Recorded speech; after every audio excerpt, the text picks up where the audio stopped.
Bismillahirrahmanirrahim. Alhamdulillahirabbil alamin. Wassalatu wassalamu ala sayyidina Rasulillah wa alihi wa sahbihi wa man wala summa amma ba'd. Alhamdulillah, puji syukur kepada Allah Subhanahu wa taala atas segala rahmat dan hidayahnya sehingga kita bisa kembali melanjutkan dars Madkhal ila Tasawuf al-Islami li Sayyidina Maulana Nuruddin Dr. Al-Jamaah Hafizahullah Ta'ala wa nafa'ana Allah bi ulumihi fid daraini insyaallah amin. Salawat dan salam kita kirimkan kepada Sayyidina wa Habibina Muhammad sallallahu alaihi wasallam yang merupakan rahmatan lil alamin,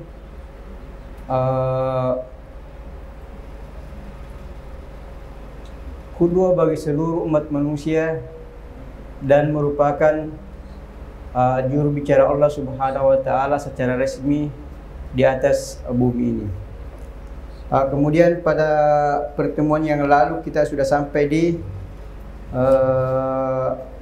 Maslaku Sufia fil Fikri al-Musli lil Haqaiq. Jadi metode atau cara ulama tasawuf berpikir ia mengantarkan mereka kepada haqaiq. Jadi sampai kepada haqaiq lewat berpikir menurut ulama sufi. Silakan. Bismillahirrahmanirrahim. Qala musannif rahimahullahu ta'ala wa nafa'ana wa bi'ulumi masyayikhina fid darain amin. Maslakus sufiyyati fil fikri al-musil lil haqaiq.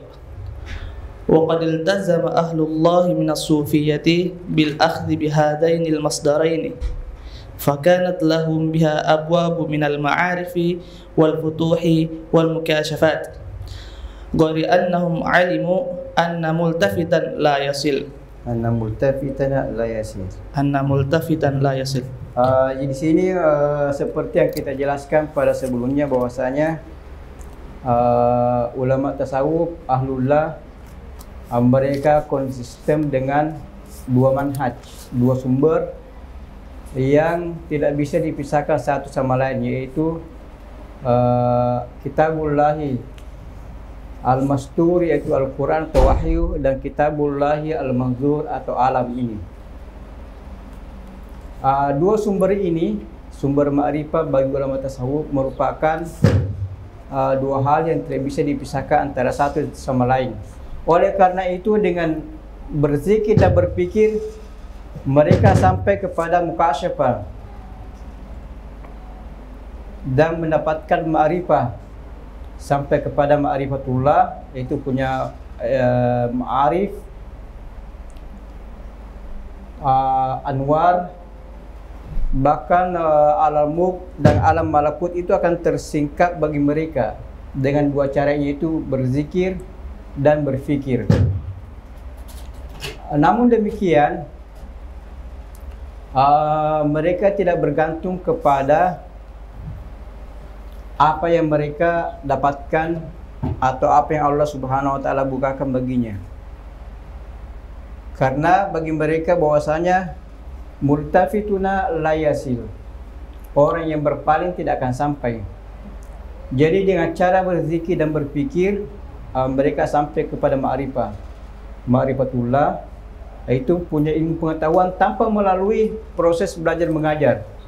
Jadi wattaqullaha wa yu'allimukumullah. Mereka sampai kepada mukasyafah, menyikap ilmu-ilmu gaib. Jadi mata hati, basirah bisa melihat apa yang tidak bisa dilihat oleh mata kepala, mukasyafah. Dengan anwar. Namun demikian mereka tidak bergantung kepada semua itu. Jadi semua itu adalah rezeki, rahmat dari Allah Subhanahu wa taala, perlu disyukuri, tapi tidak boleh bergantung kepadanya.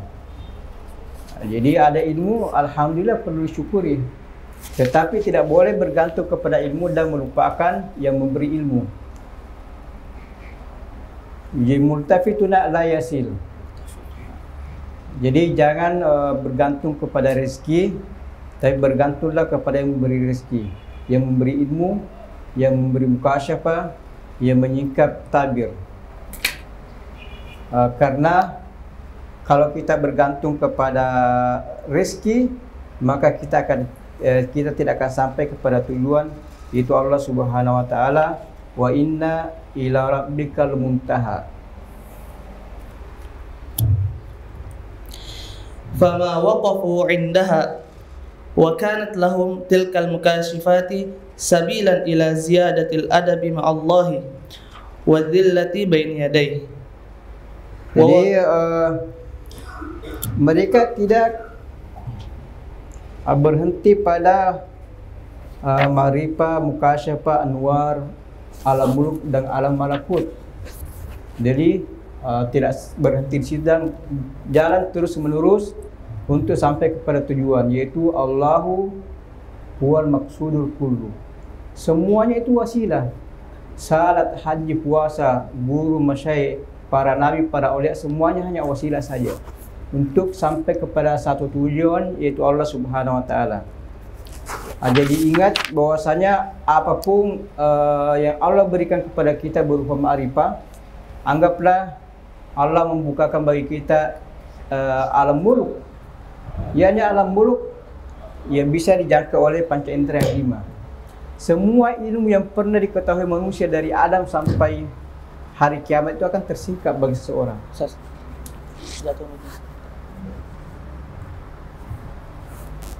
Itu akan tersingkap bagi seseorang.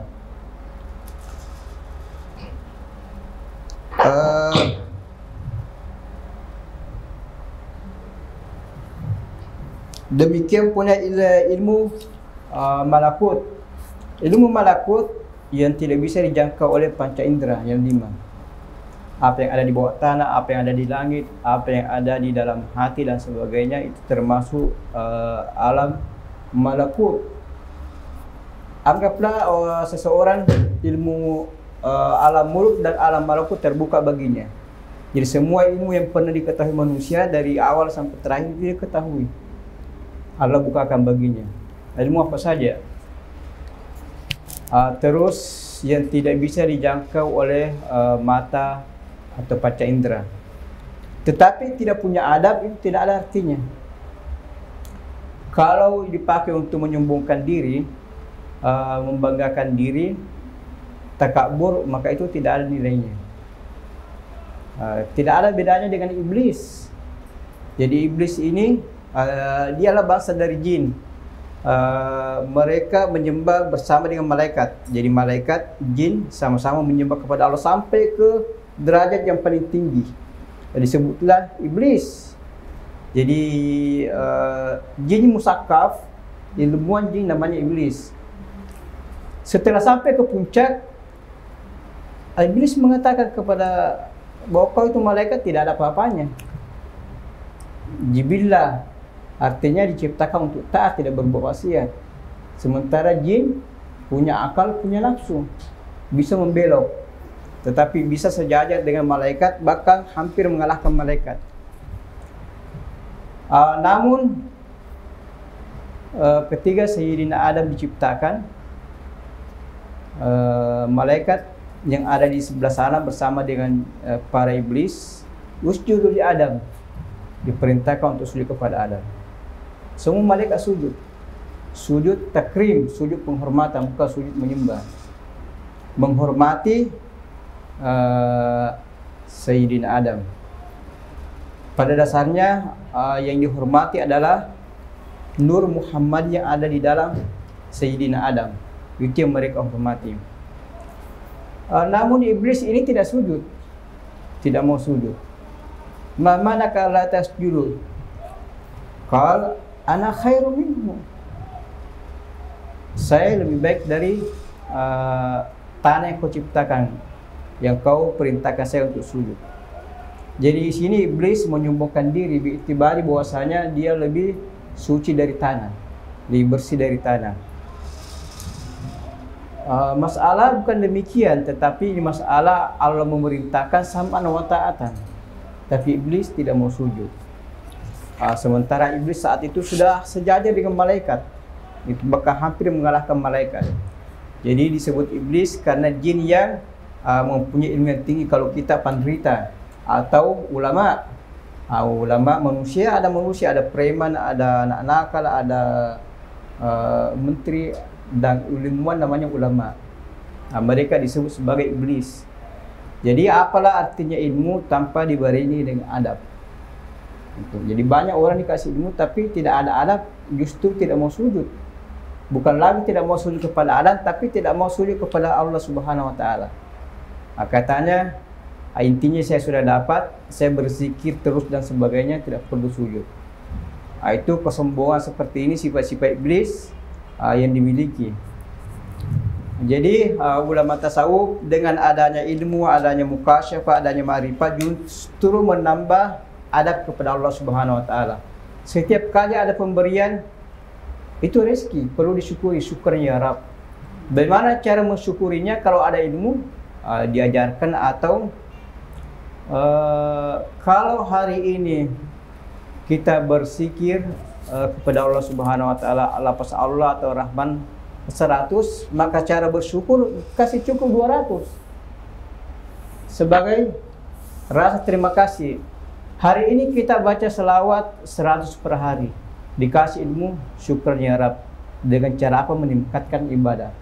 Hari ini baca selawat, besok 150. Ada lagi tambahan, karena la in syakartum la azidannakum, ditambah lagi menjadi 200 dan seterusnya.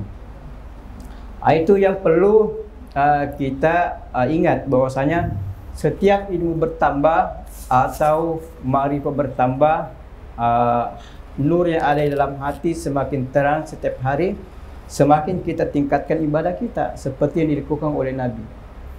Nabi SAW saja salat tengah malam itu yatafattaru qadamaihi. Jadi lututnya itu berdarah. Sehingga Sayyidah Aisyah berkata, "Ya Rasulullah, salat tahata qad ghafarallahu laka ma taqaddama min dzambika wa ma ta'akhkhar." Kenapa mesti semua ini ya Rasulullah? Bukankah Allah telah mengampuni dosamu yang lalu yang akan datang? Bayangkan yang lalu dan yang akan datang.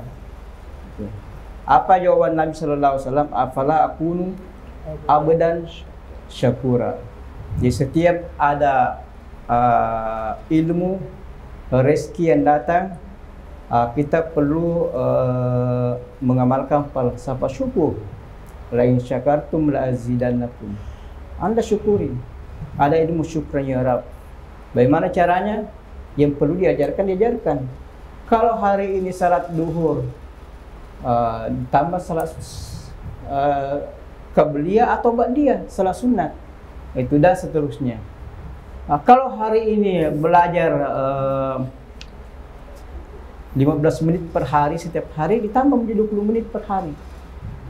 Itu bersyukur supaya bertambah terus itu. Tetapi tidak boleh bergantung ke sana, karena semuanya itu hanya wasilah saja. Ilmu, nur, cahaya, buku, ma'rifah, masyayikh, para nabi, malaikat, semua hanya wasilah saja untuk sampai kepada satu tujuan, yaitu Allah Subhanahu wa taala. Allahu huwal maqsudul kullu wa inna ila rabbikal muntaha. ووضعوا لذلك قواعد صنفت فيها العديد من المصنفات كالقواعد الزروقية لسيدي أحمد بن زروق والحكم العطائية لسيدي أحمد بن عطاء الله السكندري وغيرهما. Jadi dengan mukasyafah, dengan ma'rifah dan seterusnya, dengan falsafah syukur, para ulama tasawuf mengarang kawaid atau hikmah seperti kawaid tasawuf di Sidi Ahmad Zarruq. Ini penting. Yani bagaimana menyeimbangkan antara syariat dengan hakikat. Itu. Jadi ulama tasawuf itu adalah, kata Imam Al-Ghazali, mereka yang sampai kepada Allah Subhanahu wa taala itu di luar daripada nabi, dan manhaj yang paling selamat adalah manhaj tasawuf, dan cara yang paling aman adalah cara tasawuf sufi. Sekiranya para hukama dan para fuqaha, para mufassirin, para muhaddisin berusaha untuk mengikuti orang-orang tasawuf, dia tidak akan mampu apa yang dialami oleh para ulama-ulama sufi. Oleh karena itu Imam Ghazali dan mengatakan dia sangat yakin seyakin-yakinnya bahwasanya ulama tasawuf adalah orang yang paling dekat kepada Allah Subhanahu wa taala, karena semua ilmunya diambil dari Mishkatun Nubuwah. Semua nurnya marifahnya diambil dari Nurun Nubuwah, dan tidak ada nur di atas persada bumi ini yang lebih terang, lebih selamat, lebih terpercaya dari Nurun Nubuwah.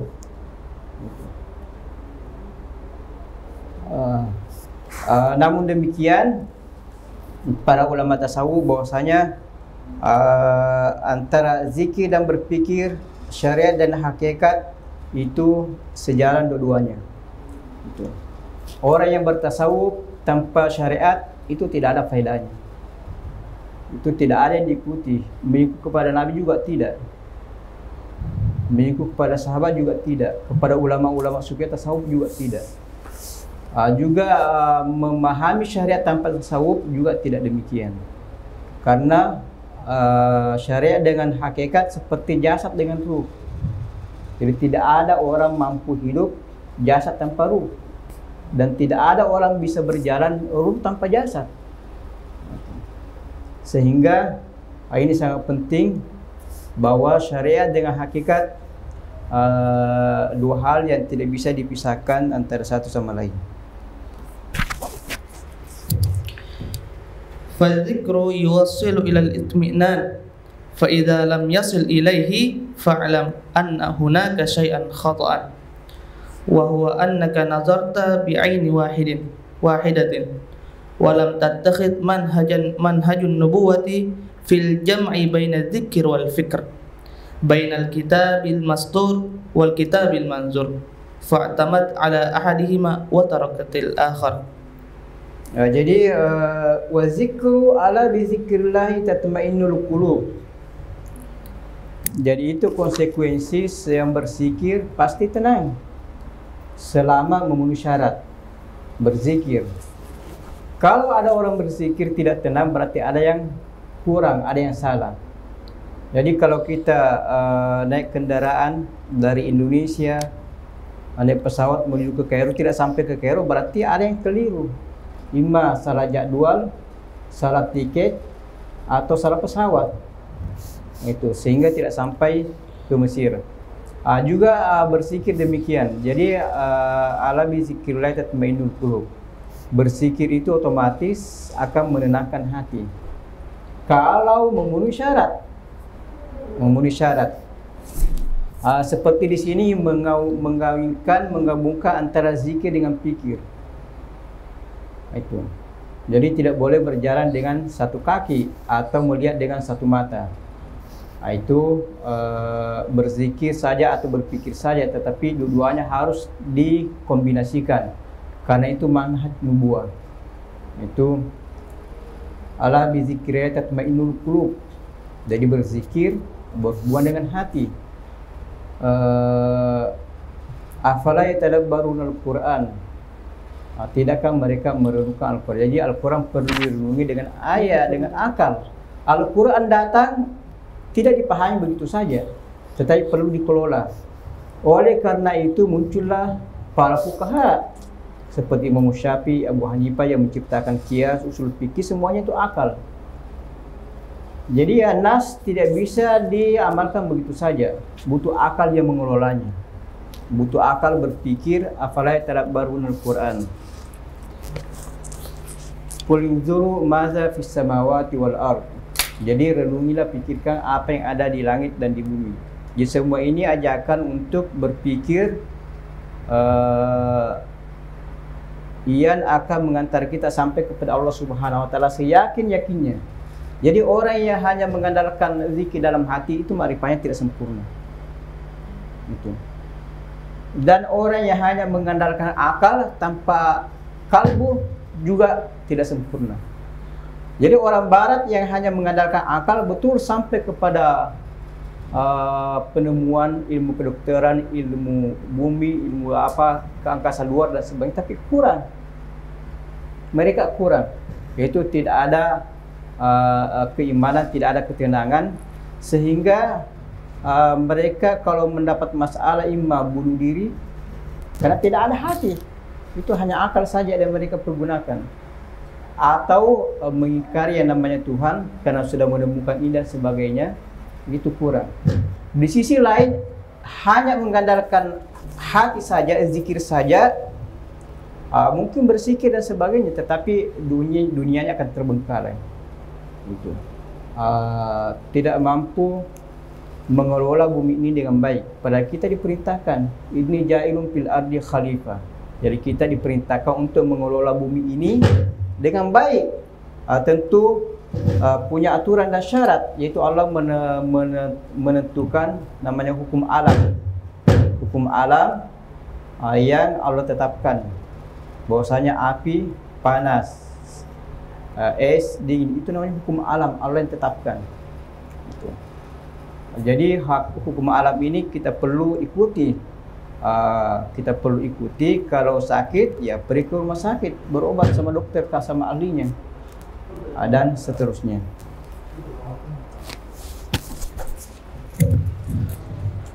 Wal jam'u bainahuma yaqulu ila haqa'iqi thabitatin la tataghayyar wa la tatakhallaf.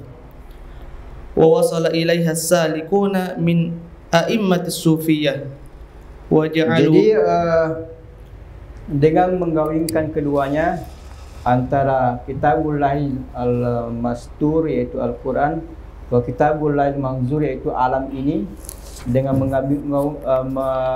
menyatukan keduanya, yaitu dengan akal, dengan pikir, ada dunia, ada akhirat, ada jasad, ada roh, kita akan sampai kepada al-insan al-kamil, bukan insan nakis. Selama tidak menggabungkan keduanya, kita insan nakis.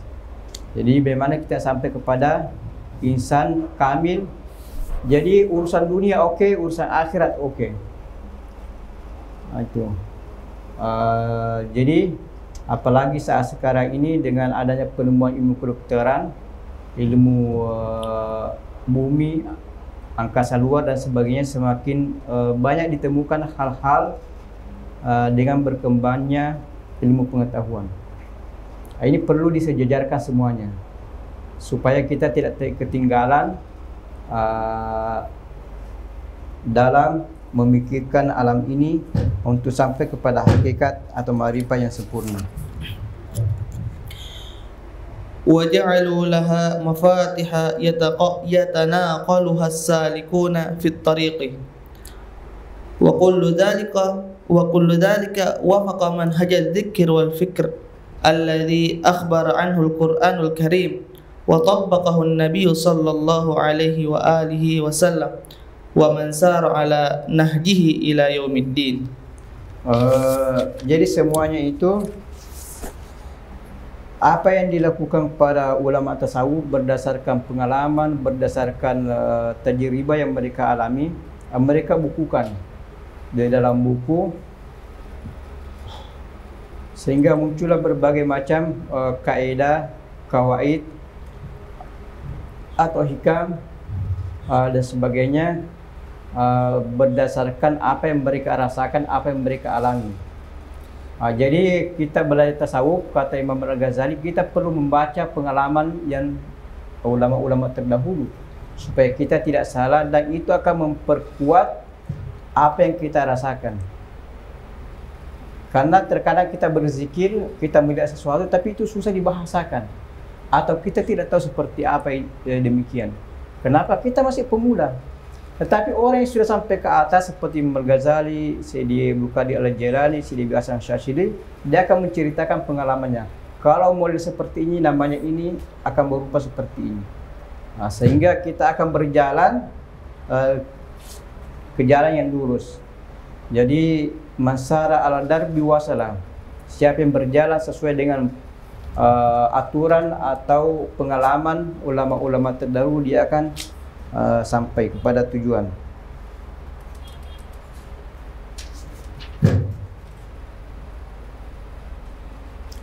Kemudian kita masuk syubhat haula tasawuf wa as-sufiyah. Jadi yang secara lumrah setiap ilmu punya syubhat. Jadi ilmu apa saja, ilmu fikih, ilmu tafsir, ilmu hadis, selalu muncul yang namanya syubhat.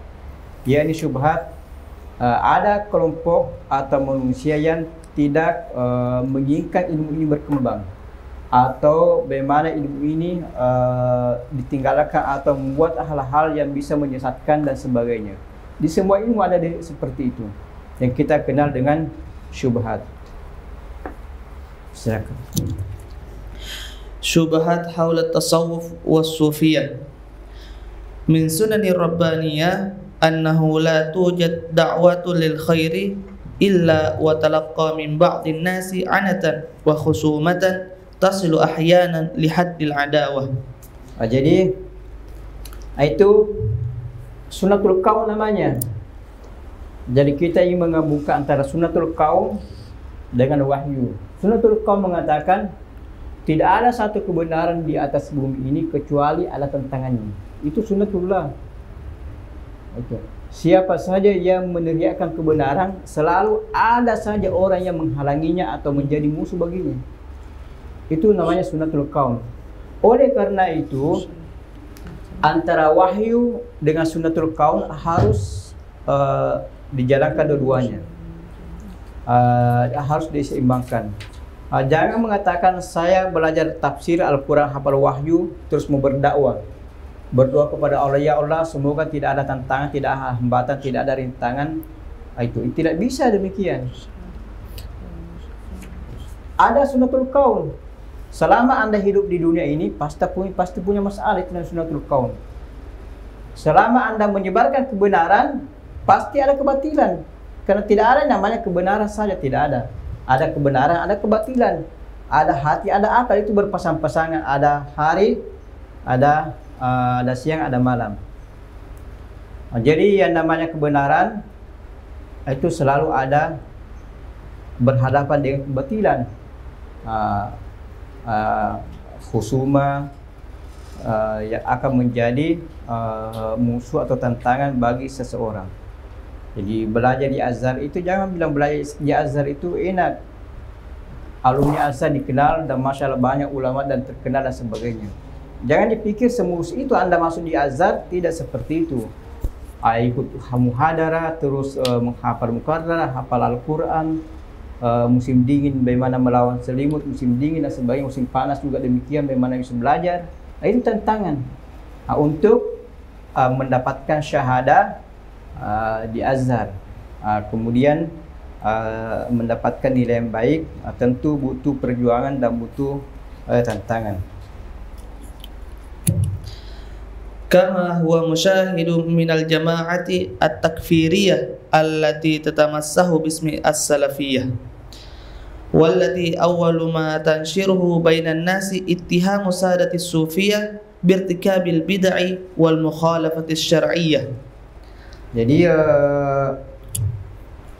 Jadi selama Anda kebenaran mau disebarkan, itu selalu ada tantangan, ada hambatan, ada musuh yang selalu yasudunan sabilillah, seperti jamaah takfiriyah.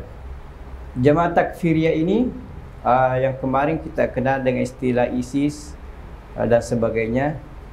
Semuanya itu adalah berawal dari jamaah yang mengatasnamakan dirinya salafiyah. Itu atas salafiyah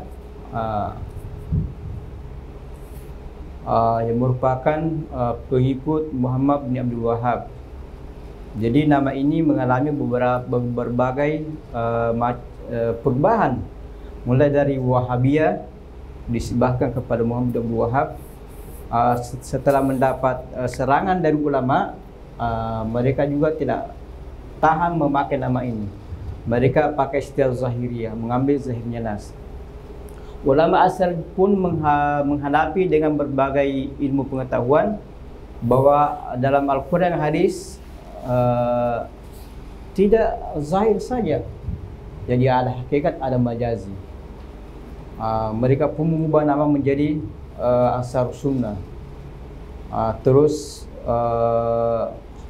di abad modern, karena ulama-ulama selalu mengatakan kala Imam Ghazali, kala Imam Razi, kala Imam Juwaini, Imam Nawawi, mereka kewalahan, sehingga mereka mengatakan kita kembali kepada salafus salih kalau begitu. Tak usah kalah Quran, kalah Ilan. Kita mengambil saja Nabi dan salafus salih. Muncullah istilah namanya salafiyah. Mereka mengatasnamakan dirinya salafiyah. Dan seterusnya, setiap kali nama ini mendapat serangan dari Azhar, dia akan merubah nama. Jadi dari dulu nama berubah, tapi pikiran tetap sama. Jadi Jamaah Takfiriyah ini yang lahir dari Salafiyah itu akibat daripada tujuan utamanya bagaimana menghentikan ulama-ulama yang berdakwah mengajak kepada Allah dan ala basirah. Itu yang mau dihentikan, supaya tidak ada ulama yang mengajak manusia kepada Allah Subhanahu wa taala melalui basirah. Wad'u ila sabili rabbika bil hikmati wal mau'izatil hasanah. Itu tidak ada yang seperti itu. Olehnya itu mereka menyerang ulama tasawuf. Karena semua ulama sufi. Imam Nawawi sufi, Imam Ibnu Hajar Qadiriyah, Imam Suyuti Syashiliyah, Imam Bukhari, Imam Muslim, Imam Juwaini, Imam Ghazali, semuanya ulama tasawuf. Itu. Kalau tasawuf diserang, maka hancurlah umat ini. Tidak ada yang tersisa. Gitu. Itulah mereka menyerang ulama-ulama tasawuf dan mengatakan alul bid'ah, alul munkar, alul kubur, alul syirik dan sebagainya. Untuk memberi kesan kepada umat Islam bahwasanya tokoh-tokoh yang namanya seperti ini itu tidak perlu diikuti. Itu yang mereka lakukan. Jadi menghantam para tokoh-tokoh dan pemikiran yang dibawa oleh tokoh tersebut. Oleh mengatakan tidak perlu kita kalah Quran, kalah Ilham, kalah Ghazali, kalah Burhan. Kita mengatakan kalah salafus salih. Itu senjata yang mereka pakai sehingga mengatasnamakan dirinya salafiyah. Hatta wasalu ila takfirihim tasrihan wa talmihan, fataratan yad'unahum bi'ubadil qubur wa taratan yarmaunahum bil kufri sarih wal khuruj min raqabatil Islam. Itu yang mereka lakukan. Jadi karena ulama tasawuf ini sepanjang sejarah setiap masalah yang muncul yang dialami oleh umat Islam, baik itu dalam pemikiran, peperangan, pasti ulama tasawuf yang terdepan. Di mana saja di Indonesia, ulama-ulama tasawuf yang menyebarkan Islam dan yang terdepan melawan penjajah. Oleh karena itu mereka menyerang ulama tasawuf supaya mudah mereka menguasai Islam. Selama ada ulama tasawuf, itu yang mereka tidak bisa tembus. Dan ini yang dikhawatirkan oleh para penjajah, orang-orang Yahudi, orang-orang Nasrani, itu ulama tasawuf. Karena mereka tidak takut mati, dan kalau mati ya mati syahid. Itu yang terjadi sepanjang sejarah, bahwasanya ulama-ulama tasawuf, ulama Islam yang berjuang mati-matian menegakkan agama Allah Subhanahu wa taala di atas bumi ini. Wa kullu dhalika innama huwa bigardi at-ta'ni fi hamlati asy-syar'i syarif min a'immatil hadits wat tafsir wal fiqh wal kalam wal lughah wa ghairihim. Jadi semua itu bertujuan untuk merongrong atau menyerang atau membuat cacat para ulama-ulama hadis. Itu ulama fikih, ulama hadis, ulama lugah dan sebagainya. Karena para imam-imam tersebut semuanya sufi. Jadi semuanya ulama tasawuf, sufi, ulama hadis, ulama tafsir, ulama lugah, Ibnu Salah, Al-Fairuzabadi, terus Ibnu Manzur, Murtada Zabidi, semuanya itu ulama tasawuf. Jadi kalau ini semua diserang, maka hancurlah lugah, hancurlah fikih, hancurlah hadis, hancurlah tafsir dan sebagainya. Hatta kita di Indonesia, ulama-ulama yang terkenal, Maulana Kiai Dalil, ulama tasawuf. Yang sebelumnya guru kita ini Kiai As'ad, ulama tasawuf. Semuanya ulama tasawuf. Itu. Mereka yang merintis, yang mengawali perjuangan Islam, mereka semua ulama-ulama tasawuf. Dan itu. Sehingga orang-orang Yahudi dan orang-orang Barat itu memelihara kelompok-kelompok takfiriyah. Bagaimana dia pergunakan, dibiayai supaya menyerang dari dalam. Mereka hanya mengontrol dari luar. Itu kenyataan yang kita alami. فَمُعْظَمُ هَؤُلَاءِ سَلَكُوا الطَّرِيقَ التَّصَوُّفِ وَأَثْنُوا عَلَى أَهْلِهِ وقد بات واضحا بعد هذه الحرب الشعواء على كل معارف وعلوم الصوفية أن الغرض من التشويه سورة التصوف بالكذب وافتراء والضلال هو إخلاء الساحة من الدعاة إلى الله الذين تجتمع الأمة عليهم والذين ملأوا الأرض علما وحلما وهداية ودفعوا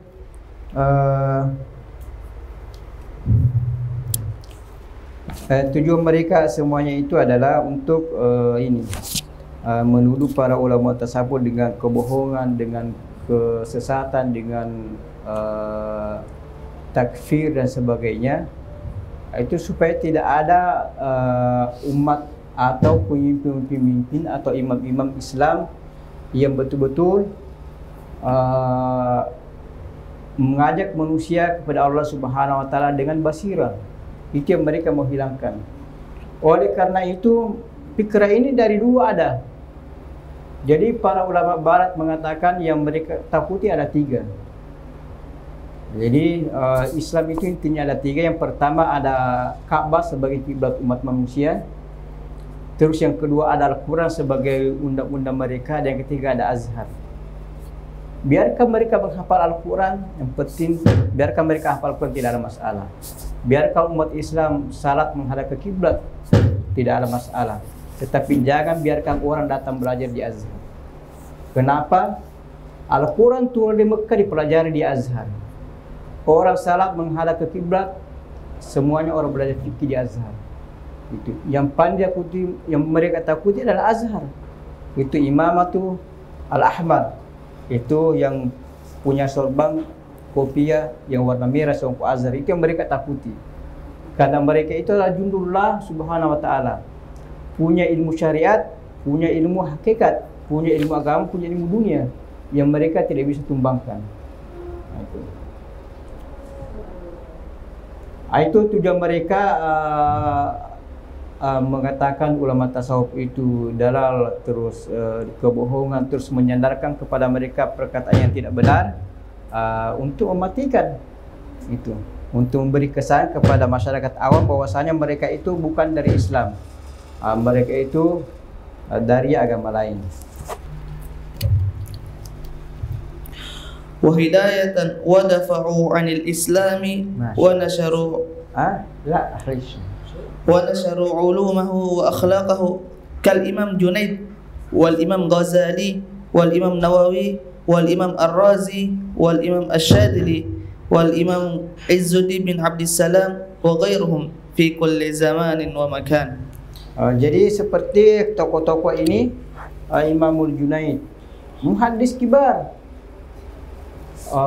sufi kibar, sehingga mereka mensyaratkan bahwasanya malam yaktubul hadis la yadkhulu fi tariqina hadza, yang tidak menulis hadis tidak boleh masuk dalam dunia tasawuf. Begitu ketatnya menggabungkan antara ilmu syariat dengan hakikat. Olehnya itu mereka mengatakan Imamul Junaid yaitu Sayyidut Taifah, yaitu Sayyid ulama tasawuf, tariquna hadza muqayyadun bil kitab was sunnah. Tarekat kita ini itu diikat oleh atau berdasarkan Al-Quran dengan Sunnah. Oleh karena itu Sidi Abi Hasan Asy-Syadzili mengatakan, jika ada ilham yang datang kepada anda, itu hadapkan kepada Al-Quran. Kalau secocok silakan diambil. Kalau tidak sesuai Al-Quran, buang di belakang tembok. Kenapa? Al-Quran Allah Subhanahu wa taala kasih jaminan, inna nahnu nazzalna dzikra wa inna lahu lahafizun. Ilham tidak ada jaminan. Oleh karena itu para imam-imam tersebut, Imam Al-Ghazali, Imam Al-Junaid, Sidi Abdul Qadir Al-Jilani, Sidi Abi Hasan Asy-Syadzili, mereka semuanya fuqaha dan ulama tasawuf.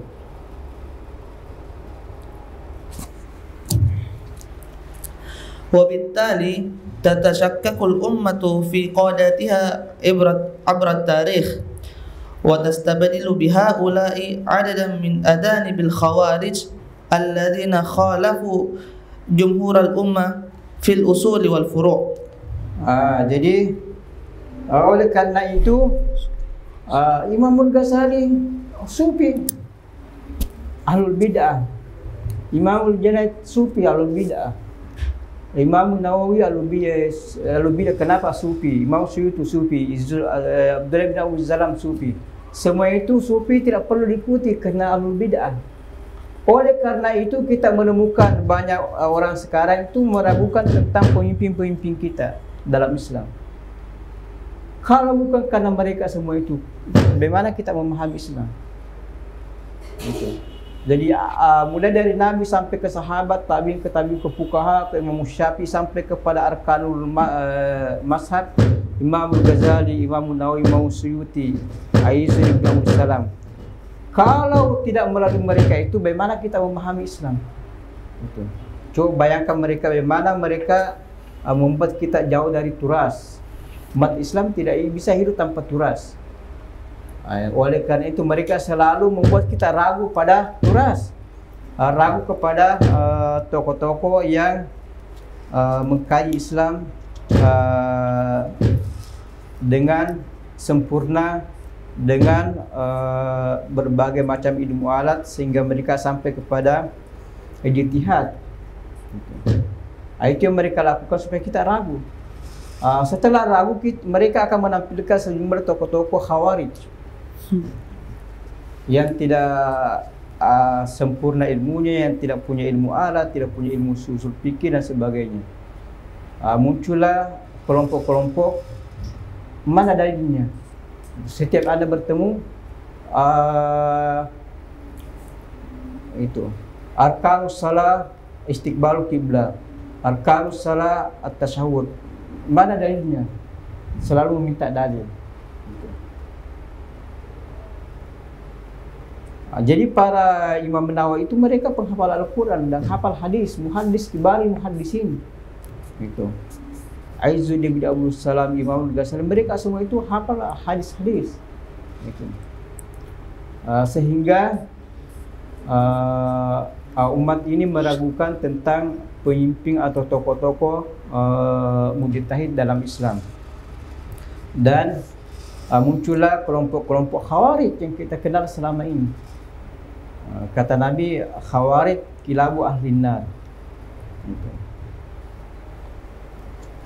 Itulah yang membuat kenapa kita berpecah belah atau kita tidak bersatu selama ini.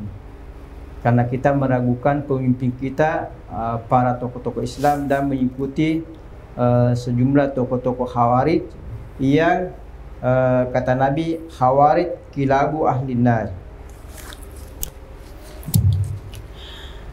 وشببوا على الناس ونالوا من العلماء وطعنوا في عقيدة المسلمين واتهامهم بالشرك فما ترتب عليه الفتن والنزاعات التي تعاني منها مجتمعاتنا مما تسبب في مزيد الضعف والتراجع الحضاري بشكل عام. ولما كانت هذه الاتهامات والشبهات الموجهة ضد التصوف والصوفية تحتاج إلى بيان wa idahi natakallamu anha bi syai'in min at-tafsili fi ma yali. Jadi itu menyebabkan umat Islam ragu tentang akidahnya. Oleh kerana itu kita menemukan sejumlah pemuda-pemuda itu yang selamanya akidah Asy'ariyah dianggap sebagai akidah Ahlussunnah wal Jamaah, itu mereka ragukan, bahkan mengkafirkan yang namanya akidah Asy'ariyah. Akidah Asy'ariyah Imam Bukhari Asy'ariyah, Imam Nawawi, Imam Suyuti, Asy'ari bin Musa, semuanya Asy'ariyah. Bahkan Maulana mengatakan semua sahabat Asy'ariyah, kullu sahabat Asy'ariyah. Karena Asy'ariyah pemahaman dalam akidah hanya dua, imma at-ta'wil atau tafwidut tam. Tafwidut tam dengan ta'wil ini ada pada sahabat. Abdullah bin Abbas menakwilkan, Ibnu Mas'ud tidak menakwilkan, dan sahabat-sahabat lain. Jadi betul tidak ada nama Asy'ariyah pada zaman Nabi, tetapi pemahaman ada.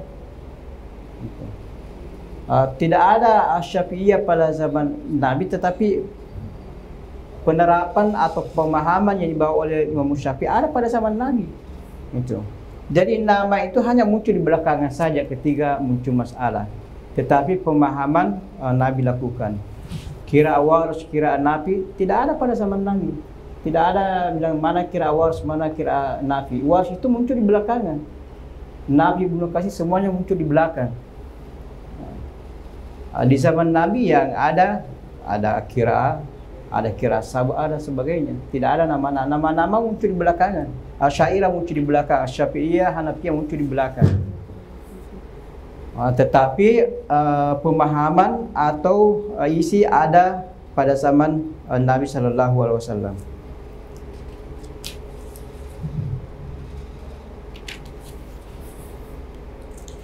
Kemudian kerana ini menyangkut masalah syubhat, di sini akan dijelaskan sedikit secara terperinci tentang hal-hal yang menjadi syubhat atau yang diperselisihkan dalam kajian tasawuf. Yang pertama, tawassul wal istighatsah. Awalan, at-tawassul wal istighatsah. مسألة التوسل والاستغاثة من مسائل التي كثر حولها الكلام في العصور المتأخرة من تبديع واتهام بالشرك لمن يعتقد بها خاصة الصوفية، حيث تكثر في أورادهم وأحزابهم التوسل والاستغاثة. Jadi masalah tawassul ini masalah yang banyak diperdebatkan, itu khususnya menyangkut masalah sufiyah atau masalah tasawuf. Karena semua wirid-wirid ulama tasawuf itu pasti ada namanya tawassul. Ada tawassul, dan ulama tasawuf tidak pernah terlepas yang namanya tawassul. Oleh karena itu mereka menyerang istilah-istilah tasawuf tawassul ini.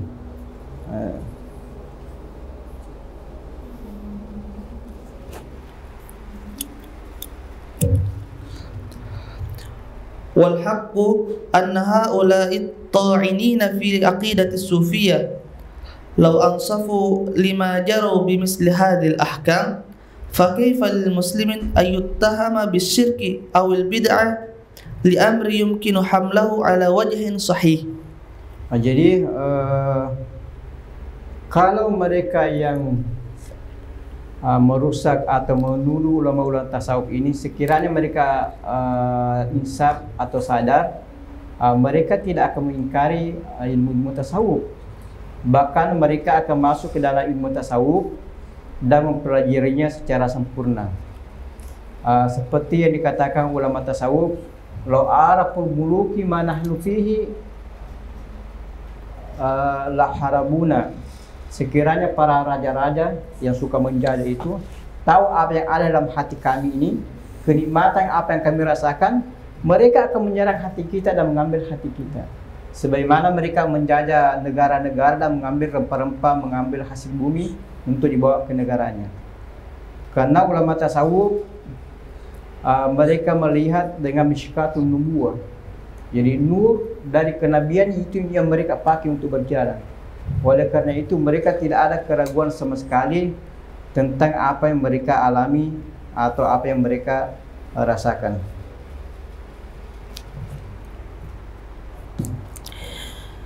Wal aslu fil af'ali allati tasdiru minal muslimi an tahmil 'ala al-wajhi as-sahih minha. Wa fi dhalika yaqulu Syekh Muhammad Alish mufti Sadatil Malikiyah fi asrihi in kana lit-takfiri 99 wajhan wa li'adamihi wajhatan wajhun wahidun fa innahu yuqaddim wa la yufti bil kufri al-mujib lil qatl wa hal al-ismati wa adam al-miras wa ghayriha min ahkamihi as-sa'ba. Jadi Syekh Muhammad Alish itu mufti Malikiyah. Jadi selama kita ini ada masalah, jika masalah tersebut mengandung 99 ihtimal dia bersalah. Jadi kita punya dalil 99 dia bersalah. Hanya satu dalil, satu bentuk yang menunjukkan tidak bersalah. Maka kita mengambil satu ihtimal tersebut. Kenapa? Supaya kita tidak menghalalkan darahnya orang, supaya kita tidak menghalangi orang dari mirasnya, supaya kita tidak membunuh manusia. Gitu. Jadi bayangkan saja 99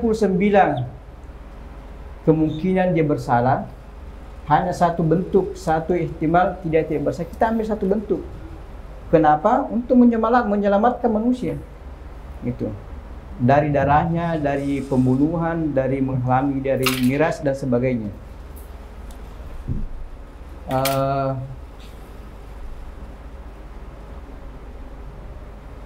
Jadi pernah di Saudi, jadi ada perempuan ditinggalkan suaminya itu sekitar itu 5-7 tahun.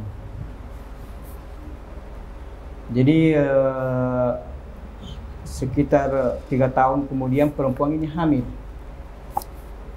Jadi di sana ditelusuri bahwasanya kenapa perempuan ini hamil padahal dia suaminya sudah lama pergi tidak kembali.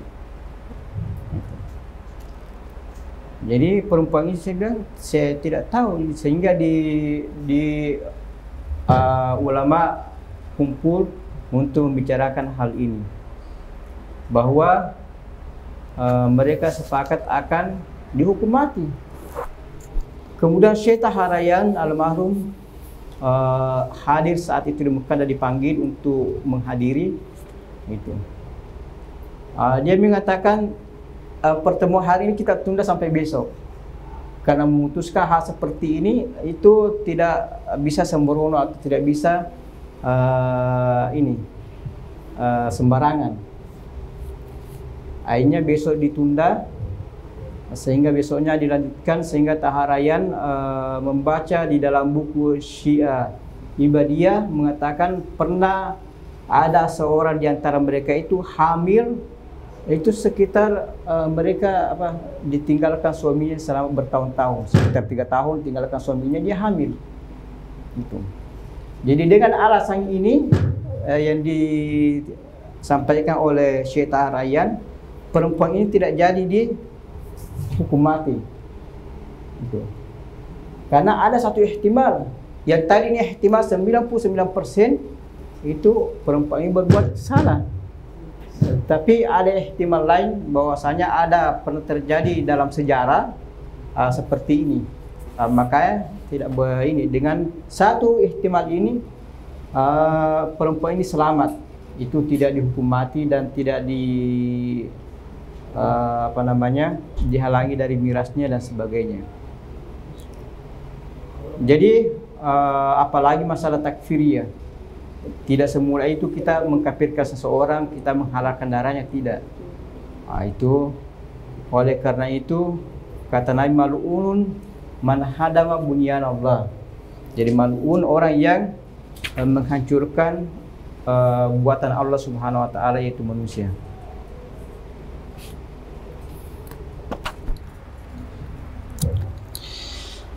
فعلماء الإسلام لا يتعجلون الحكم على مسلم أبدا بكفر ولا بشرك لما يترتب عليه من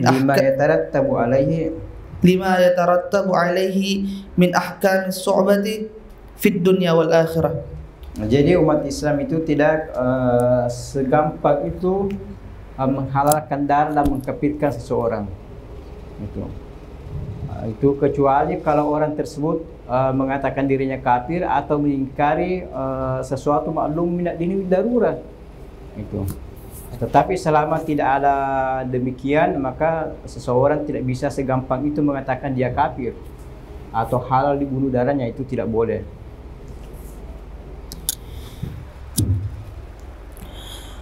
ونحن لو سألنا أحدا ممن يتوسل بآل البيت الكرام وأولياء الله الصالحين هل تعتقد بذلك استحقاقهم للعبادة؟ Jadi di sini mereka mengatakan bahwasanya orang yang pergi di kuburan Sayyidina Husain atau Sayyidina Nabi sallallahu alaihi wasallam bertawasul di sana itu musyrik. Musyrik dengan alasan mereka menyembah kuburan. Olehnya itu mereka mengatakan ahlul kubur. Kalau kita tanya semua orang yang pergi ke Sayyidina Husain, Sayyidina Nafisah, Sayyidina Zainab di Madinah, di Baqi dan sebagainya, apakah kau menyembah kuburan? Tidak ada satu mengatakan saya menyembah kuburan. Tidak ada orang yang mengatakan saya menyembah Nabi, saya menyembah Sayyidina Husain. Tidak ada yang mengatakan demikian. Oleh karena itu, dengan apa kita mengatakan mereka syirik?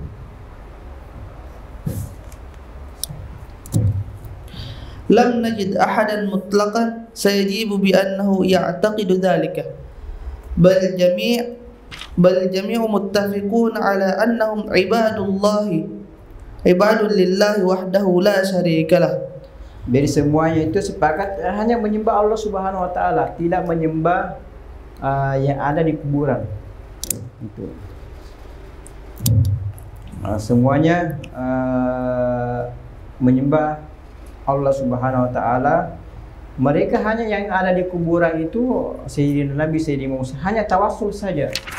Mereka sekarang berada di alam barzah. Jadi ada alam arwah, alam arham, terus alam dunia. Kita sekarang dunia, setelah meninggal ke alam barzah. Setelah alam barzah, alam akhirat. Orang sekarang belum menuju ke alam akhirat. Yang meninggal ada di alam barzakh. Jadi ruh mereka itu ada di sana. Mereka dekat kepada Allah Subhanahu wa taala dan sudah bersih dari dosa-dosa dan sebagainya, sehingga mereka dekat dan doanya dikabulkan kepada Allah Subhanahu wa taala atau jawabannya kepada Allah Subhanahu wa taala. Oleh karena itu Nabi mengatakan tawassalu bi fa inna jahi indallahi azim. Bertawassullah kepada saya karena pangkat derajat saya di mata Allah itu sangat besar. Bertawassullah kepada saya, itu kata Nabi sallallahu alaihi wasallam. Jadi kita hanya bertawassul, yang bertawassul perantara. Itu. Tetapi tidak ada yang berkeyakinan bahwasanya yang di dalam kuburan itulah ya dulu yang empat, tidak ada. Dan tidak ada yang menyembah yang ada di dalam kuburan. Itu. Sama saja kalau kita mau ujian. Anda mau ujian mulai dari ikut muhadarah, membaca buku, cari tahdid, menghafal, semuanya itu wasilah. Semuanya itu wasilah untuk lulus. Siapa yang meluluskan? Bukan belajar tidak membuat Anda lulus. Ikut muhadarah tidak membuat Anda lulus. Tetapi siapa yang meluluskan? Allah yang meluluskan. Biar Anda hafal semua mukarrar, ikut muhadarah atau tahdid, jawab semuanya benar. Kalau Allah tidak menghendaki lulus, tidak mungkin Anda lulus. Tetapi semua itu hanya wasilah, sunnatul kaun. Jadi Allah bukan lurus dengan sunnatul kaun. Kalau mau lurus, jadi ada sebab akibat, itu belajar. Allah kasih sebab akibat di sana, belajar. Tetapi semua itu izin dari Allah Subhanahu wa taala. Sama dengan orang pergi ke kuburan bertawassul, itu hanya perantara saja. Itu perantara saja. Ya Rasulullah,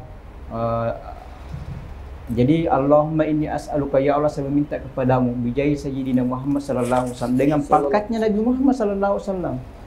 Jadi saya meminta kepadamu ya Allah dengan kedudukan Nabi Muhammad di sisimu yang dekat. Itu orang sama dengan kalau kita mau bertemu dengan bupati, Anda tidak bisa ketemu bupati karena Anda tidak dikenal, tidak ada keluarga dan tidak ada jabatan. Anda butuh tawassul kepada orang dekat di sana sehingga Anda bisa masuk atau ketemu dengan bupati, ketemu dengan presiden. Itu Anda butuh tawassul, perantara. Jadi tawassul ini kita tidak berkeyakinan bahwasanya yang ada dalam kuburan itulah yang paling tidak. Itu hanya wasilah saja. Tidak ada bedanya dengan belajar, tidak ada bedanya bekerja untuk mencari rezeki, semuanya itu wasilah. Syekh yang mengajar kita wasilah, Nabi wasilah untuk sampai kepada Allah. Ya Allah tujuan di sana, semua yang lain hanya wasilah saja untuk sampai kepada Allah Subhanahu wa taala. Karena ada orang tidak bisa sampai dengan sendiri. Jadi Anda mungkin meskipun sekolah di Azhar tapi Anda tidak mampu ketemu Syekh Azhar. Gitu. Dengan cara apa Anda bisa ketemu Syekh Azhar? Gitu. Anda tidak bisa. Anda butuh wasilah. Butuh ketemu dengan seseorang atau melalui perantara seseorang atau ada kenalan Anda akrab, Anda ikut di sana untuk diantar ketemu dengan Syekh Azhar. Itu namanya wasilah.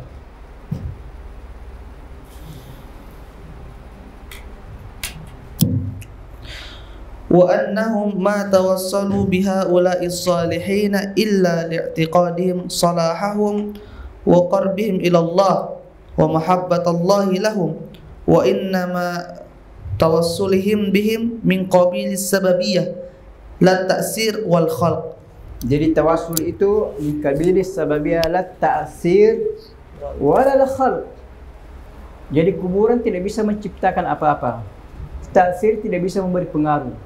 Hanya sebab saja. Jadi hanya sebab saja. Jadi Anda mau beli mobil, tidak punya uang, silakan Anda bekerja. Pergi bisnis atau bekerja atau berusaha untuk mendapatkan uang, terus Anda beli mobil. Itu namanya sebab. Itu sebab. Sebab ini kaliyata haqqaq kaliyata khallaf. Yang namanya sebab bisa jadi bisa tidak. Kenapa demikian? Karena Allah yang menentukan. Makanya ini Kitabullah Al-Manzur, kalau ini perlu kita ikuti aturannya. Jadi Kitabullah Al-Manzur mengatakan Allah membuat kanun. Jika Anda mau kaya, tempuh sebabnya apa? Berusaha. Silakan Anda berusaha lewat bisnis, lewat bekerja, apa saja Anda bisa lakukan untuk mendapatkan uang, Anda akan beruntung. Bisa beli mobil dan sebagainya. Itu sunnatul kaun.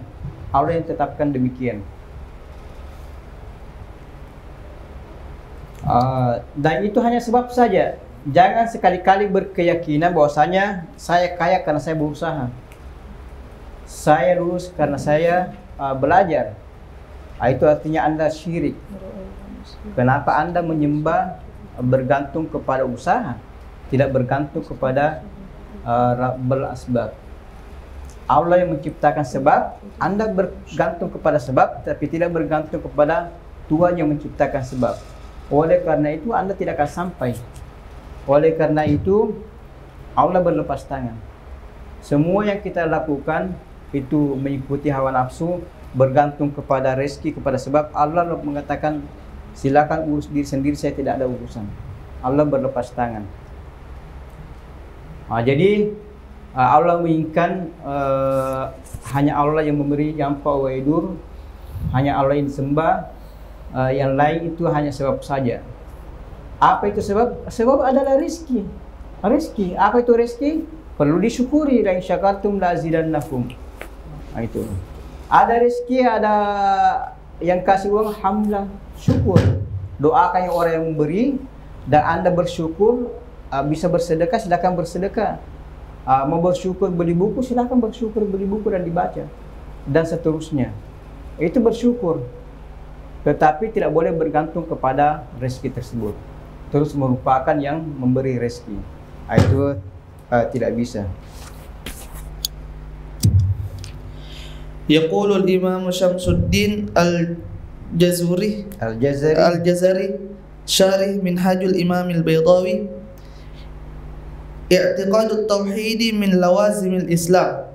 Fa idza ra'ayna musliman yastaghiitsu bi makhluqin 'alimna qat'an annahu ghairu musyrikin lidzalika al-makhluq ma'a Allah 'azza wa jalla. Wa innama dzalika minhu talab musa'adatin aw tawajjuhun ila Allah bi barakati dzalikal makhluq. Jadi i'tiqad tauhid min lawazimil Islam. Jadi tauhid itu min lawazimil Islam. Islam, selamat di Islam.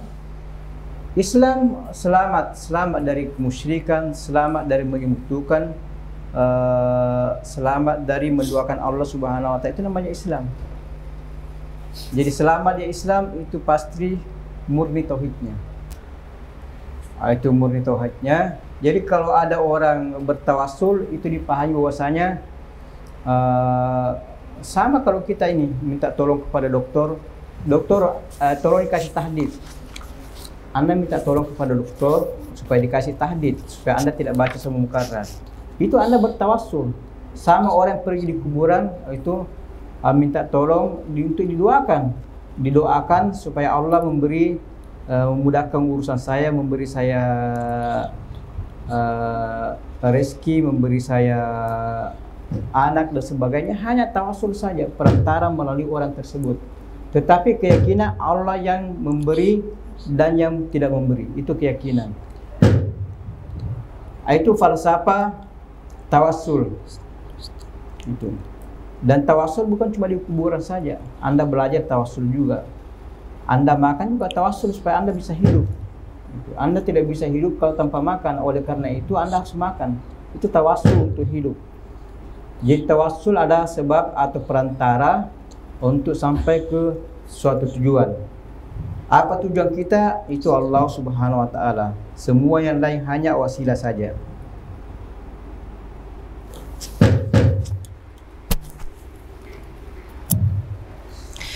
Kama anna hunaka fariqan kabiran bainal wasilati wasyirk, fal wasilatu ma'murun biha syar'an fi qoulihi ta'ala ya ayyuhalladzina amanu taqullaha wabtaghu ilaihil wasilah.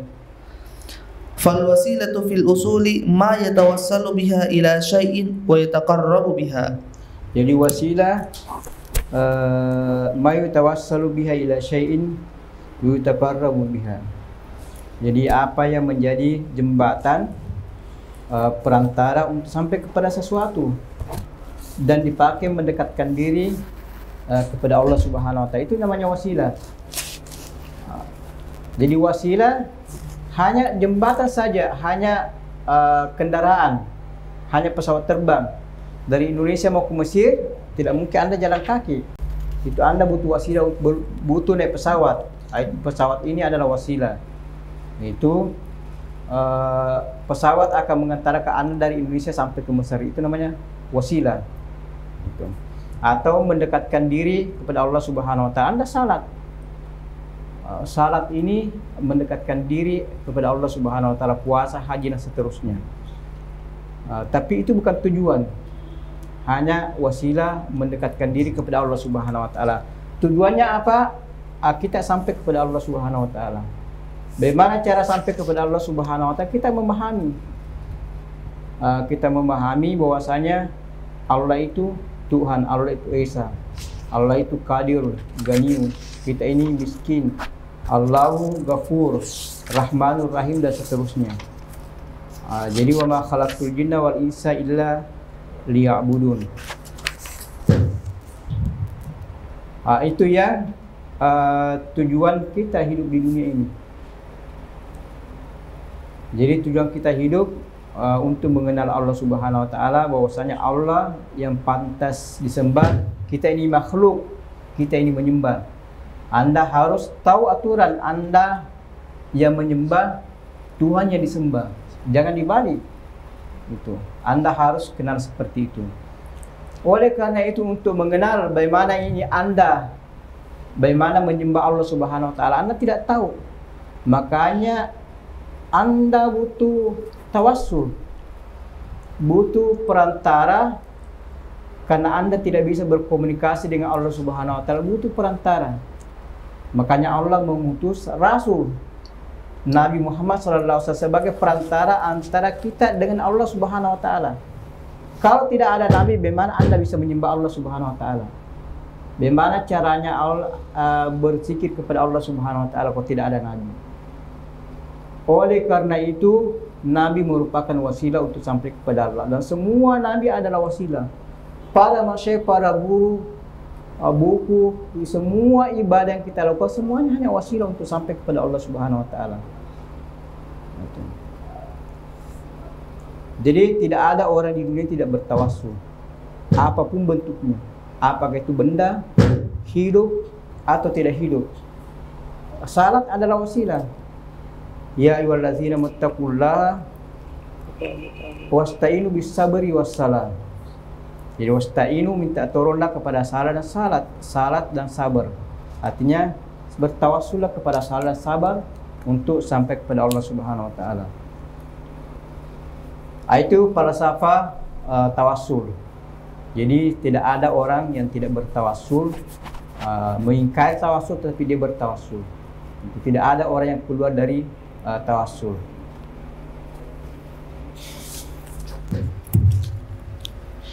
Amma syirku fahuwa yakun bima'na i'tiqad anna lillahi syarikan wa huwa ma yanzihu anhu al-muslim. Itu kalau syirku meyakini bahwasanya Allah itu punya syarik. Ini ada yang disembah selain Allah Subhanahu wa taala. Jadi yang disembah dua. Jadi di sini ada Allah, di samping Allah ada sesuatu juga yang sama dengan Allah itu juga disembah. Itu namanya syirik. Kalau tawassul tidak, hanya perantara saja. Jadi di sini ada Allah Subhanahu wa taala, terus di sini ada nabi. Orang bertawassul kepada Nabi artinya meminta kepada ya Rasulullah, doakan saya supaya dosa saya diampuni. Itu bertawassul. Jadi Nabi berdoa kepada Allah, ya Allah ampuni si fulan. Allah mengampuninya, itu bertawassul. Kalau syirik, kita menyembah Allah yang ada di sini, kita juga menyembah Nabi yang ada di sini, sama-sama kita sembah. Itu namanya syirik. Jadi sangat jauh atau sangat jelas perbedaan antara syirik dengan tawassul. Tawassul hanya sebab saja. Betul. Sama dengan makan minum, itu semua tawassul. Supaya kita bisa hidup, kita makan dan minum. Itu wasilah untuk hidup.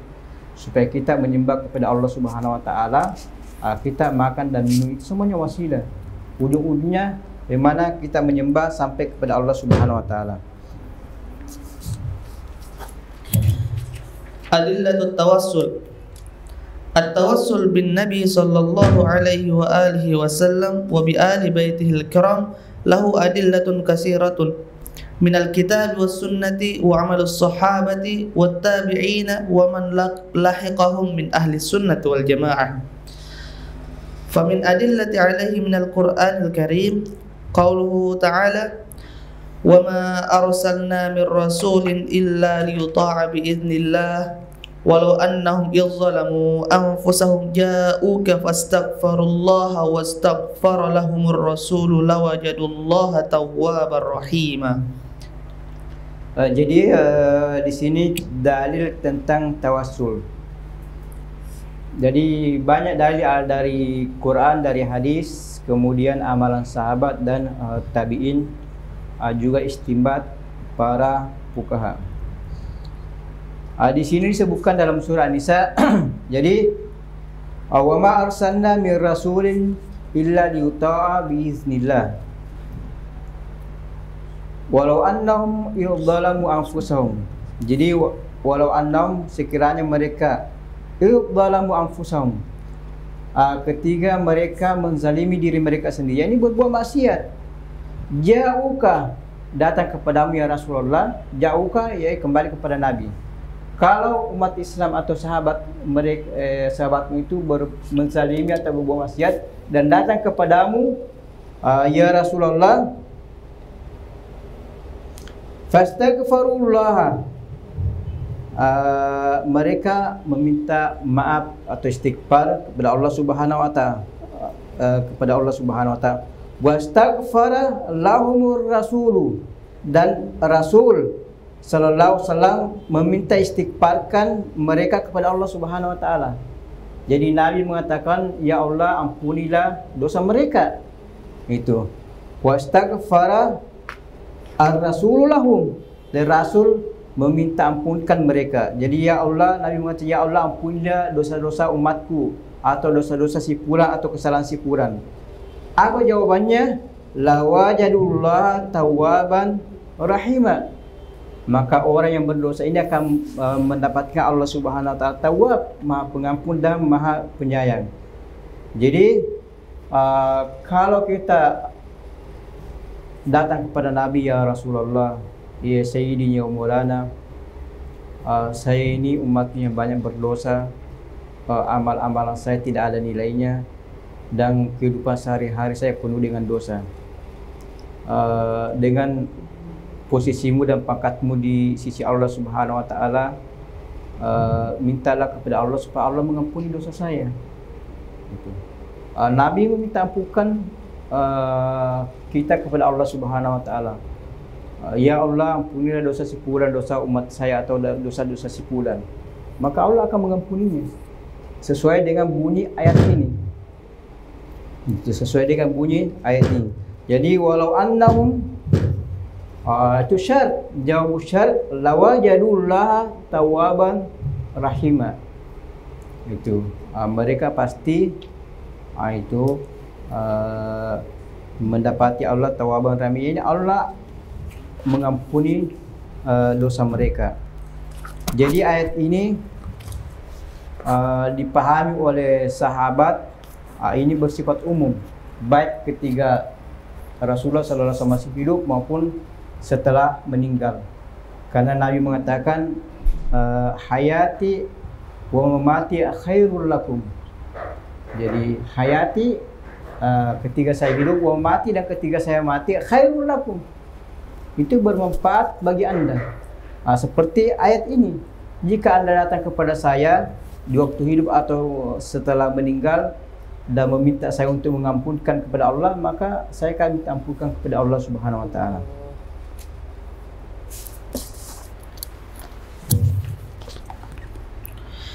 وقد فهم الصحابة من هذه الآية العموم أي أنهم كما تشمل حياته صلى الله عليه وآله وسلم الدنيوية تشمل كذلك حياته البرزخية. Jadi barzakhiyah, jadi di dunia, kita sekarang hidup di dunia ini. Kalau orang meninggal, dia pindah ke alam namanya alam barzakh.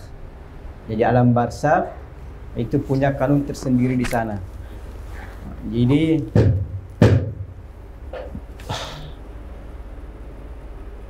kalau kita berdoa kepada Allah Subhanahu wa taala, Anda berdoa dengan hati Anda, dengan roh Anda. Coba Anda berdoa dan bermunajat kepada Allah, Anda berdoa dengan hati dan roh Anda kepada Allah Subhanahu wa taala. Itu. Sehingga doa Anda diterima. Jadi ketika Anda meninggal, roh Anda ini keluar. Roh Anda keluar, itu tidak mati, yang mati adalah jasad. Roh ini keluar, pindah ke alam barzakh. Sebagaimana Anda ketika Anda hidup di dunia, Anda berdoa di dalam hati, roh Anda berdoa, Allah mengabulkan permintaan Anda. Ketika roh ini berpisah dengan badan, pindah ke alam barzakh di sebelah sini, dia juga berdoa kepada Allah Subhanahu wa taala sama ketika Anda berada di dunia. Jadi roh ini dia tidak meninggal. Yang meninggal, yang fana adalah jasad ini. Itu. Tapi roh ini, roh keluar dan pindah ke alam barzakh. Di alam sini kita tidak melihatnya karena punya kanun tersendiri. Itu yang berdoa kepada Allah. Roh berdoa kepada Allah, diterima doanya. Seperti anda ketika hidup, roh hati anda berdoa, di dalam hati anda berdoa khusyuk dan sebagainya, Allah Subhanahu wa taala menerima doa anda. Farwa Tabrani fil Mu'jam al-Kabir an Nu'aym bin Abdurrahman an abihi qala Abdullah yakni Ibnu Mas'ud radhiyallahu anhu, inna fin nisa'i ay surat an-nisa li khamsa ayatin ma yasurruni li khamsa ayat ma yasurruni bihinna ad-dunya wa ma fiha.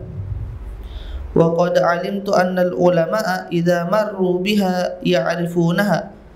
Fa dzakara minha qawluhu ta'ala wa ma arsalna min rasulin illa liyuta'a bi idznillah walau annahum idzalamu anfusahum ja'uka fastaghfirullah wastaghfara lahumur rasul lawajadullaha tawwabar rahima.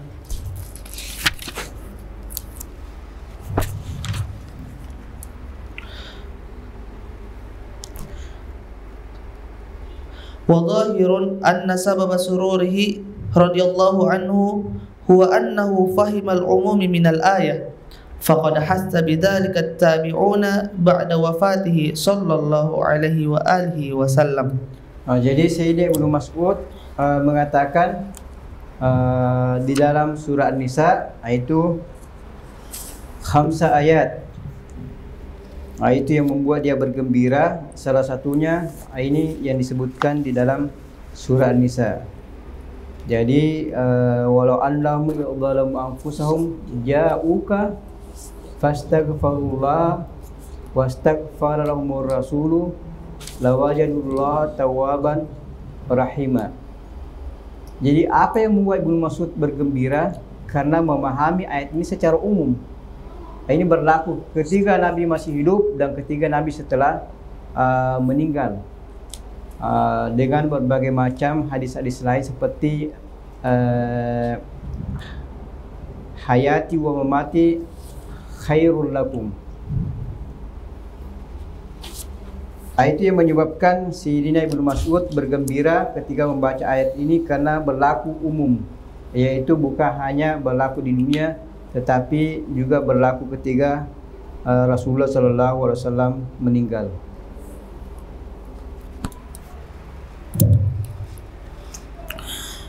Wa qad naqala al-Imam al-Hafiz al-Faqih at-Taqi Muhyiddin An-Nawawi Asy-Syafi'i radhiyallahu anhu fi kutubihi قصة ذلك الأعرابي الذي توصل بسيد الخلق صلى الله عليه وآله وسلم بعد انتقاله فقال عند كلامه عن زيارة سيد الخلق صلى الله عليه وعلى آله وسلم ثم يرجع إلى موقفه الأول قبلة وجهه رسول الله صلى الله عليه وسلم ويتوسل به في حق نفسه ويستشفع به إلى ربه سبحانه وتعالى. Jadi ini yang disebutkan oleh Imam Nawawi dalam Al-Majmu' tentang kisah Al-Arabi yang datang bertawassul kepada Sayyidina Maulana wa Habibina Muhammad sallallahu alaihi wasallam. Datang kemudian mundur,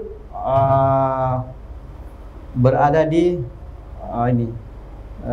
muka Nabi sallallahu alaihi wasallam dan mereka minta syafaat dan meminta diampuni. Ini yang disebutkan oleh Imam An-Nawawi dalam Al-Majmu' Syarh Muhazzab. Itu yang mengomentari dari ayat-ayat tadi di atas, bahwa ayat ini tidak berlaku khusus tapi berlaku umum. Wastaghfara lahumur rasulu lawajadullaha tawwaban rahima. Jadi ayat ini bukan berlaku ketika Nabi sallallahu alaihi wasallam hidup, tetapi juga berlaku ketika Nabi setelah meninggal. Seperti yang dilakukan oleh orang Arab ini, bertawassul kepada Sayyidina Nabi sallallahu alaihi wasallam. Kemudian di sini disebutkan wa min ahsani ma warda wa min ahsani ma warada ma hakahu al-Mawardi wal Qadi Abu Thayyib wa sairu ashabina anit tabi'in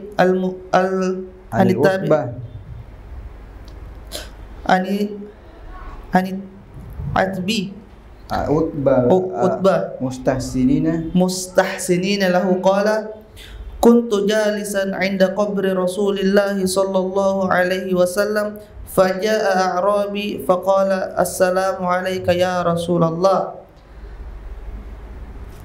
sami'tu Allah yaqul wa ma arsalna min rasulin illa liyuta'a bi idznillah walau annahum idzalamu anfusahum ja'uka fastaghfirullaha wastaghfara lahumur rasul lawajadullaha tawwabar rahima wa qad ji'tuka mustaghfiran min dhanbi mustashfi'an bika ila rabbi summa ansha'a yaqulu ya khayra man dufinat bil qa'i a'zumuhu fataba min tibihinna al-qa'u wal akam nafsil fida'u li qabri anta sakinuhu fihi al-afafu wa fihi al-judu wal karamu.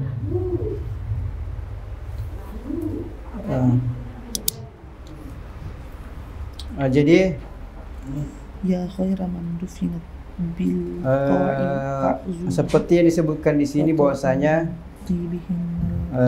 seorang Arabi itu datang kepada Sayyidina Rasulullah sallallahu alaihi wasallam.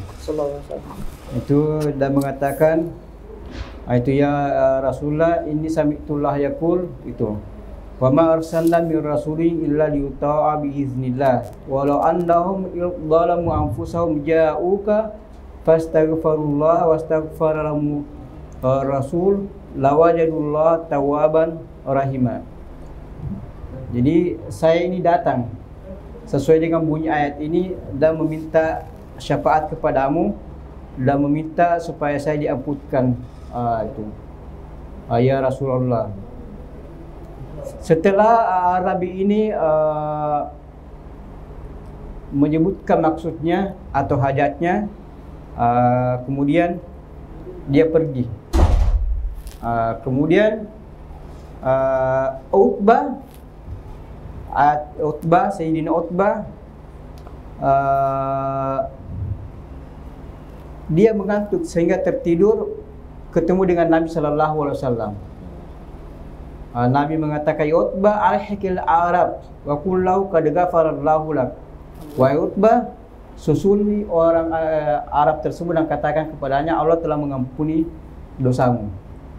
Jadi berdasarkan hadis ini itu mempertegas bahwasanya ayat ini tidak berlaku khusus tapi berlaku umum. Baik ketika Nabi masih hidup, seperti banyak yang bertawasul ketika Nabi masih hidup, maupun ketika Nabi sallallahu alaihi wasallam meninggal, seperti yang diriwayatkan oleh Sayyidina Utbah, apa yang dialami oleh Arabi. Ini disebutkan oleh Imam Nawawi dalam Al-Majmu' Syarh Muhassab. Wa ma adraka mal Imam Nawawi. Imam Nawawi al-Arkan mazhab dari Imam Syafi'i, muhaddis, lughah, mufassir dan sebagainya. Itu.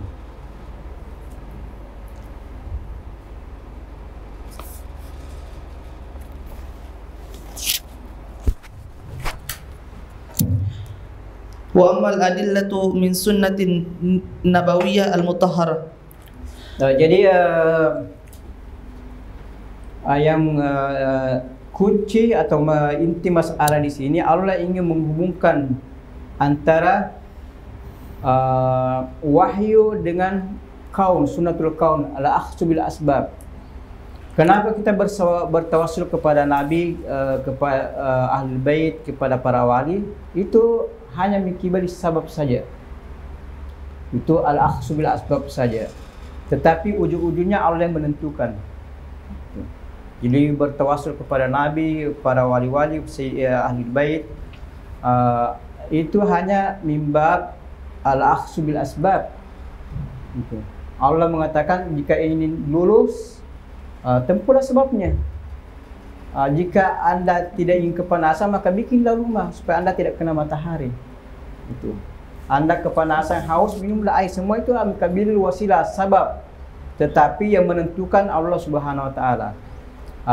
Demikian pula dengan tawassul. Semua tawassul itu min kabili sababiyah. Itu hanya menempuh sebab saja. Tetapi keyakinan la yaduru wa la yanfa illa Subhanahu Wa Taala. Itu yang perlu dipahami sehingga kita bisa membedakan antara tawassul dengan syirik kepada Allah Subhanahu Wa Taala.